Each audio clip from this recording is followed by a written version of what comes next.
Hello guys, welcome to another brand new blogger. আজকের ব্লগে আমি আছি, জাহিদ আছে, ওমর আছে। আমরা সকালবেলায় যে দেখেন, সকালবেলায় যে পুকুর পাড়ে হাঁটতে আসছি, অনেক রোদ, এই যে রোদের তাপ দেখেন, আকাশে অনেক রোদ উঠছে। আমরা এখানে হাঁটতে আসছি, এখানে জায়গাটা অনেক সুন্দর, এই যে দেখেন পরিবেশটা অনেক সুন্দর, ফাঁকা একটা মাঠ, চতুর্দিকে গাছপালা, সবুজ সবুজ একটা গাছপালা। এই যে দেখেন পুকুরটা অনেক সুন্দর লাগতেছে। আমরা পুকুর পাড়ায় হাঁটতে আসছি।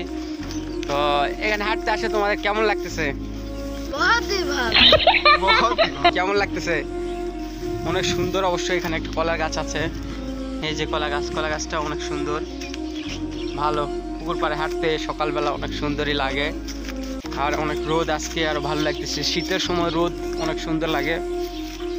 তো আসলে প্রাকৃতিক পরিবেশ অনেক সুন্দর। আসলে সবাই ভালো থাকবেন। আসসালামু আলাইকুম।